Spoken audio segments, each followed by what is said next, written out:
Hello and welcome to the Road Monkey podcast. We are back with a new year and a new season. Over the next 10 weeks, you'll hear some incredible stories as we delve into the mind of some of the most fascinating guests from around the world. From actors to DJs, from international footballers to endurance para-athletes, we've got a lot to share with you. Before we dive into our 11th season, I'm pleased to share with you a couple of exciting updates. Firstly, we rounded off 2022 by joining TikTok. And with over 20,000 views of our content in the last week of December, make sure you check out many of the great clips that we've already put up of previous episodes, as well as sneak previews of what's coming up. Our next big update is a new collaboration. Back in episode 44, we shared the story of Richard Cheetham, MBE, the creativity mastermind who has in part revolutionised the coaching profession. With both myself and Richard having a strong background in coaching, high-performing teams and cutting-edge academic research, we've decided to collaborate to bring lessons from these fields into the wider business space. You can find out more about this through the link in the description below. On to today's episode, and we are kicking off the year, quite literally, as we speak to international footballer Alexei Fedorushchenko. Still in his teenage years, we explore his journey through various clubs to where he is now with Arsenal, as well as being an international for Colombia.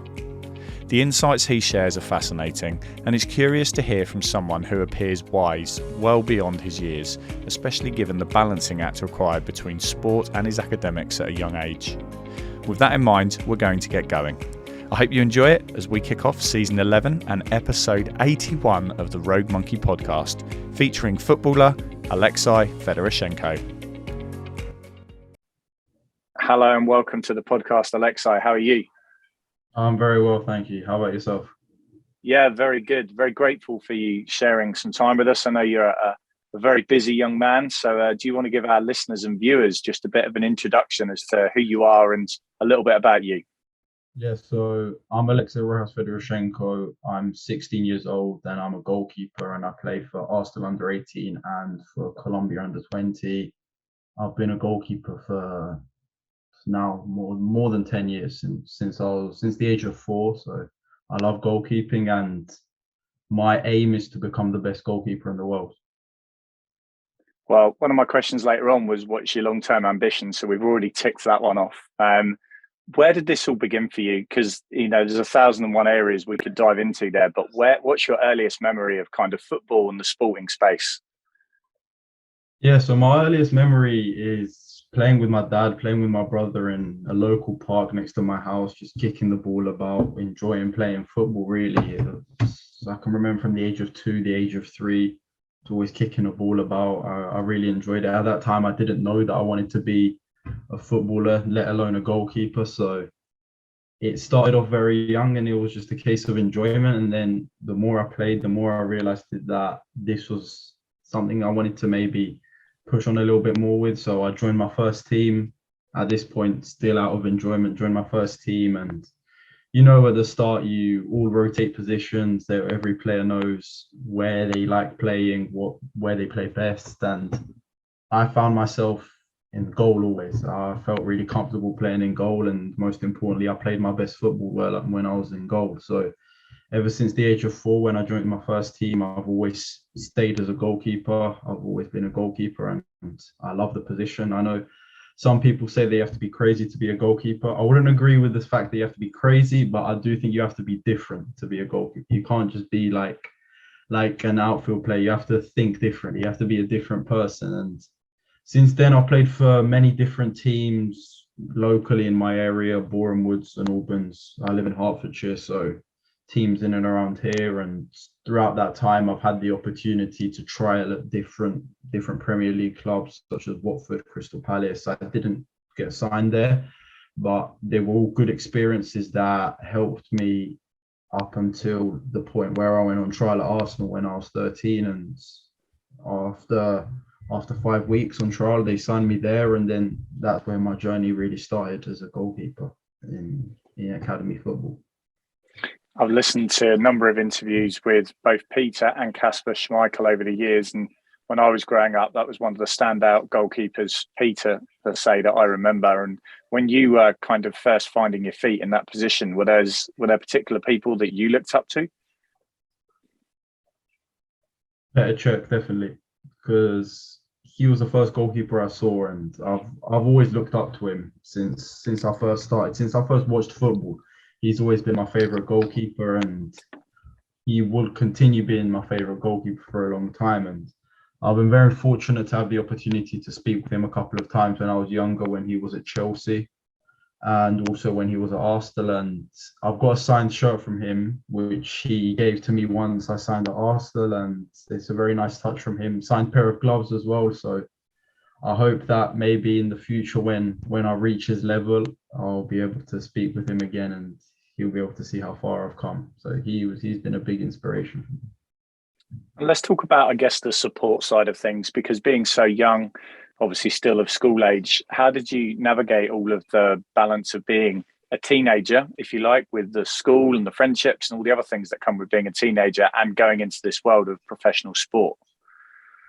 Yeah, well, first of all, I think the support from your family and the close people around you is extremely important. I think all people that become successful in life, or the majority of people that become successful in what they do, is a lot of it is down to the support they had around them when they were young, people wanting to help them with their ambition, and people being 100% committed. Because if it wasn't for my parents or for my brother, I wouldn't be where I am today, because my parents have always taken me to training. They've always supported me with that. You know, initially they paid for kit, paid for training sessions, all of that, which was supremely important at the time. And then also, this was mostly highlighted during lockdown when we couldn't train or anything with our clubs. So my brother and my dad, we would always go out to the park every day, and they helped me massively. They've always helped me massively, and I know that they will continue being an integral part of my life going forward. So I'm forever grateful for that. And I think the support is really key. And when it comes to balancing school and football, a lot of people see it as quite a difficult thing. I think I've from the start had quite a clear mindset in terms of, I know that both things are really important. So let me make sure that first I focus on my football, then I focus on my school. And then once I've got those things focused, then I think about other things such as going out with friends or relaxing or enjoying myself. I think it's about having your priorities clear, making sure that you can manage your time well, and that way you'll be able to be successful in both academically and footballistically, or whatever sport that you're doing, because both things complement each other. I know at Arsenal, Per Mertesackey's got a saying that better people make better players, and better players make better people. So both things go hand in hand. It's fascinating because I do quite a lot of talks in my day job. So I work for an Olympic champion swimmer, and we talk extensively about the life impacts that sport has on people. And I think too often people can see it as one or the other, but actually, you know, if you said to a teacher, I'm going to give you a student that's disciplined, they're hardworking, they're focused, they're engaged, they're passionate about what they do, you know, they're the kind of students you want in your classroom, and vice versa. Any sports coach who's got somebody in their team with those personal attributes, they're going to allow them to be a successful sports person. So I really like what you say there, that they do go hand in hand, because I think too often people get the perception that it's one or the other. And I think it's really important, like you have demonstrated, that you can do both. Yeah, totally. I think the attitude and your mindset before any of the physical attributes come out is what lays the groundwork for you to be able to be successful. And it's the most important thing. You don't reach the top in anything without being disciplined, without being consistent, without working hard, and without having the mindset that you want to be the best and want to reach the top. So it all starts from the mind and your attitude.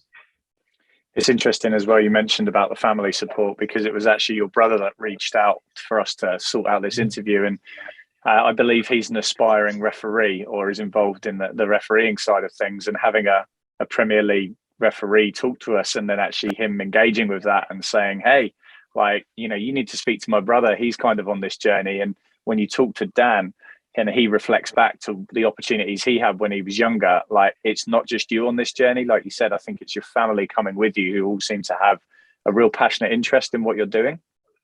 Yeah, totally. Because I know me and my dad, we've got a really strong relationship in terms of my football and everything going forward. So he doesn't want it any more than I do. I don't want it any more than him do. We both want to be successful in our own ways, and we know that by helping each other, we will be. So it's everyone going together. And at the end of the day, when you do reach milestones, you all celebrate success together. Well, talking about milestones, talk about what that was like when you got your first international call up. What was that experience of getting that invitation like?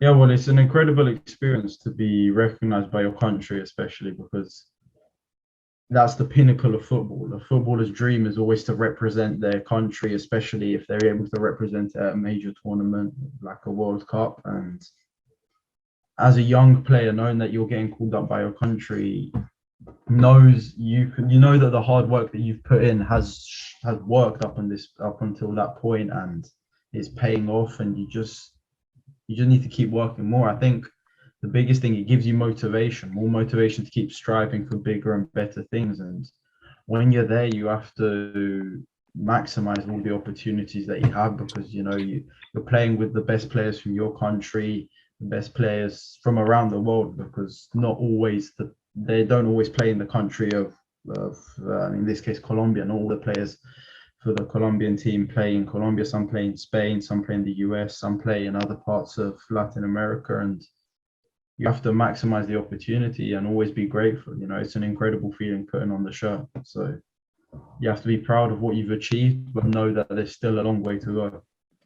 That must be quite a cool experience, being obviously in the system that leads into a Premier League program, because actually it is multinational. You've got people from all around the world, and the scouts and the players that come in from all around the world. So what's that kind of, I guess, cultural journey been like? Because actually it's a really eclectic range of people that you must meet as you've been on this journey through the team.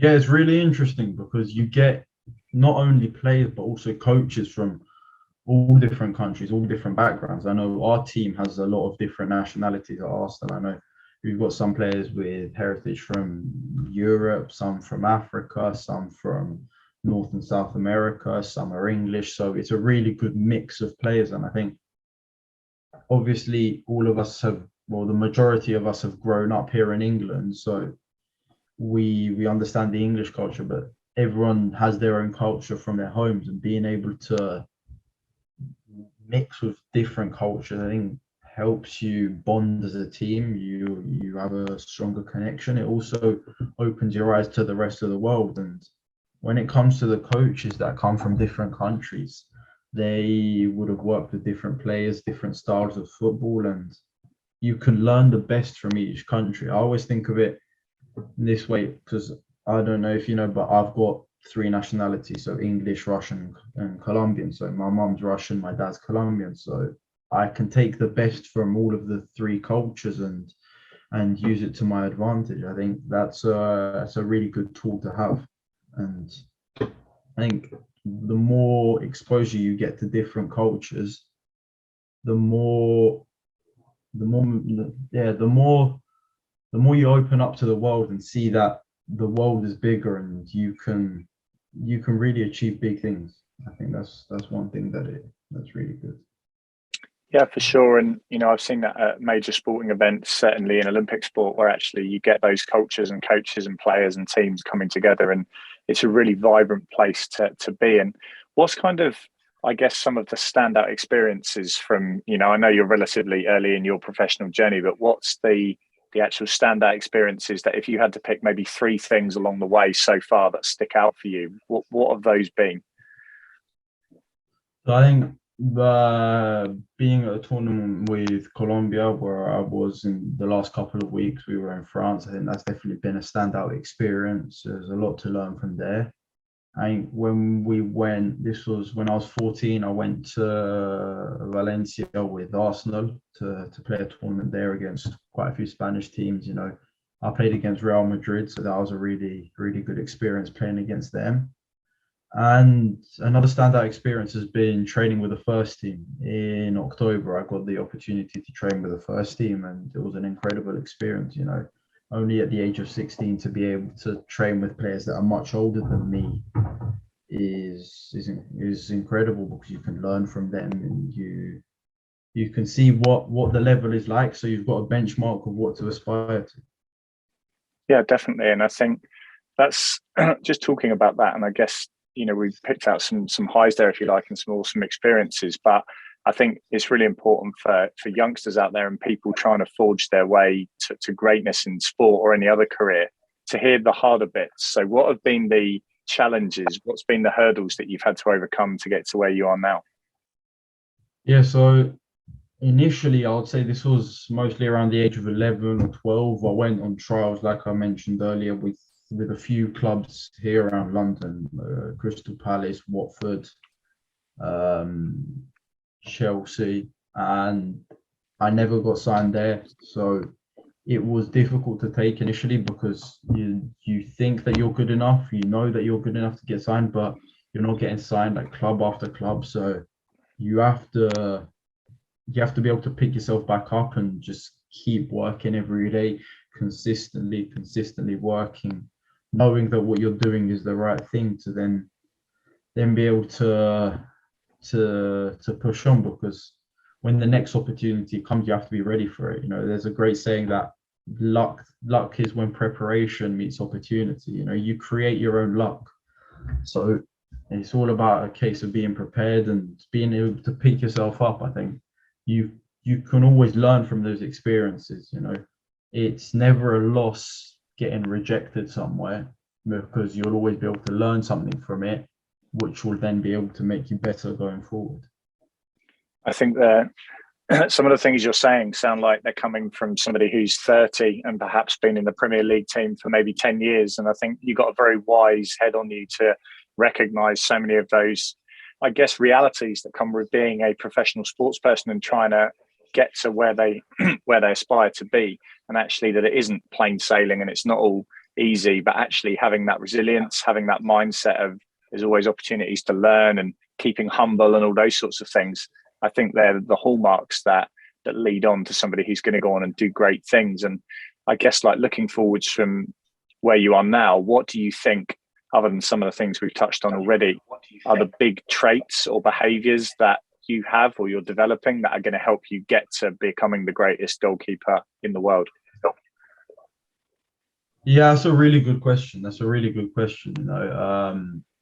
I think the most important traits, they're always mental traits, they're always attitude traits. And I think for me, it's a saying I've got, is about having a bulletproof mindset, not letting external factors that you can't control affect what you do. Always thinking about, what can I control? What can I do to make myself better? So thinking about everything that's in your power. So your nutrition, your sleep, your training, all of that, but then not thinking about the opposition or anything that you can't control. And then I think having the mentality to work harder than the rest, always wanting to be the hardest worker, always wanting to be the number one in everything that you do, always striving to be the best. And I think another thing is wanting to be a perfectionist in what you do. Obviously, you can't take that too literally, because in a sport like football, especially in a position like goalkeeping, it's impossible to reach perfection. You never will. There'll always be something that can be a bit better. But I think if you're able to find the balance between acceptance and wanting to be perfect, you're in a really good position to always keep your standards high and always thrive to being better. So I think those three things are really key for me. That's really, really interesting that you can articulate them so clearly. And I think an interesting word that jumped out at me there was the word balance, because I think it's really difficult in this, especially in the younger end of the sporting journey, where you're getting all these opportunities in front of you, both domestically and internationally. How do you keep that balance? What are the things that keep you in check, if you like, and keep you on track, but also allow you to switch off? Yeah, so I think, well, first of all, you have to be humble and grateful for the opportunities that you are given. You can't let yourself get too high when you get given these incredible opportunities and experiences, but then at the same time, you can't let yourself get too low. From goalkeepers and coaches that I've spoken to that have worked with elite level goalkeepers, they've always told me that the top players and the top goalkeepers, they're very neutral emotionally. They never get really high, they never get really low. They'll have a good game and they'll stay neutral. They have a bad game, they'll stay neutral. I think it's always about continuing doing the right things. Like if you win a game, you keep doing what you're doing. If you lose a game, you keep doing what you're doing. And I think about finding the balance is never being satisfied with where you are, you know. Because if you become too satisfied with your position, you'll end up stagnating, you'll end up falling behind with others, and you can't always sit in your comfort zone. You always have to push yourself to your limit, push yourself out of that comfort zone. And then with doing that, you can know when are the right times to relax, when can you just have a break. And a lot of the time the break isn't necessarily a physical break, it's a mental break, because I think sports, especially in a position like goalkeeping, the most crucial part of it is your mind, is how you work your mind. Because games for a goalkeeper, I don't find them physically tough because I'm not running around, I'm not sprinting, but mentally tough they are. So your mind is like a muscle, it gets tired. You need to know how to train your mind the same way you need to know how to recover your mind. So it's about working hard in the right moments and then being able to relax in the right moments. But I think for every person that's different. Every individual needs to find their own balance, because for some individuals they may be able to work, I don't know, all day and then only need a short break. Some people might only be able to work for a short period of time. So it's finding what works for each individual and then using that. So how do you switch off from it all? Because it sounds like it's quite intense and full on and driven. So do you have times of the year or specific ways in which you switch off from all of this? Yeah, I think the ways I switch off is being in and around with my family, being with my friends. It's just ways where you can just get your mind off football. And some afternoons, after a game, for example, or after training, when you feel like it, just having a rest and just going having a nap, or just thinking about something completely different, switching your mind away from football and not thinking about, okay, when's my next training session going to be, when's my next whatever next game. Just letting your mind relax and completely switch off. And I think being around other people can help relax you and help calm you down.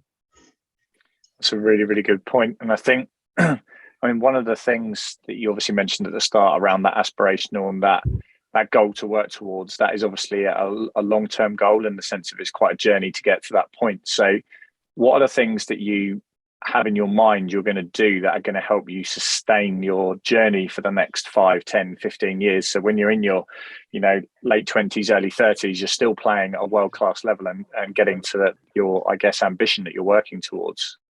Yeah. So that's really important. So a lot of people I know have a final goal like I do in this case, but you need to have smaller attainable goals that you can be reaching every 6 months or every year, so that you know that you're on the right track. I think for me, I like to break up into small goals, short-term, medium, long-term goals. Obviously, I've got a clear long-term goal, and short-term goals for me going forward is to be the number one for the under 18, stay as the number one there, be the number one for my country, and then building my way up, getting closer and closer, hopefully getting out to play professional football, and then getting more and more appearances, getting consistent game time, and then building my way up to the top level, and then maintaining myself there. It's all about, I think, having short goals that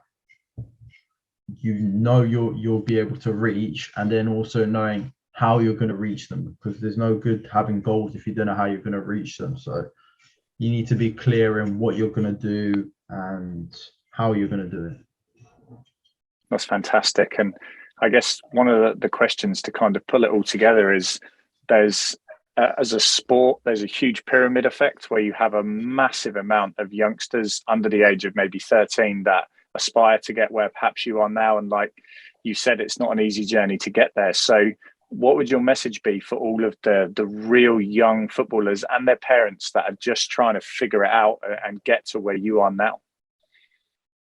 Yeah, so I think the first most important thing is you must enjoy what you're doing. And at the same time, whilst you're enjoying it, you must enjoy working hard, because it's going to take a lot of hard work to get to where you want to be. So you have to enjoy working hard, enjoy the process, and understand that things aren't always going to turn out the way that you want to. But then at the same time, you've got to be able to pick yourself back up and keep working. So hard work and consistency and the passion for what you do are the most important things. And I was in the same position that many of these youngsters are now, when those were the things that I did that have got me to where I am. And I'm sure that many world-class players did the exact same things, and they were in the same position as many young people that were inspiring to be like they are now. They all had their role models. So it's all about working hard, all about staying consistent and having a passion for what you do. That's a really nice way to pull it all together. And I think there's a lot of people that will look at you, as I said earlier, and actually think, wow, he's got a very wise head on him and knows where he wants to get to. And I have no doubt if you carry on using all those traits and skills that you've talked about today, you will get to where you want to. So just really want to say a huge thank you from me and all the listeners for sharing some time with us, because it's been really interesting. Oh yeah, okay. Same from me. It's been really interesting. It's been a pleasure speaking to you, and I hope that everyone listening is going to enjoy this and learn a lot, and keep working hard, keep staying with your passions. And again, thank you for having me here. A huge thank you for joining us today. You can connect with today's guest and all our Road Monkey podcast socials through the links below this episode. If you're involved in a business, we would also love for you to check out our collaboration with Richard Cheetham MBE, our episode 44 guest, the link to which is also in the show notes. Finally, just a quick reminder to subscribe to the podcast, however you're joining us today, and please do pass this episode on to at least one person you think would take inspiration from it. Have a great week, and thanks again for being part of the Road Monkey podcast community.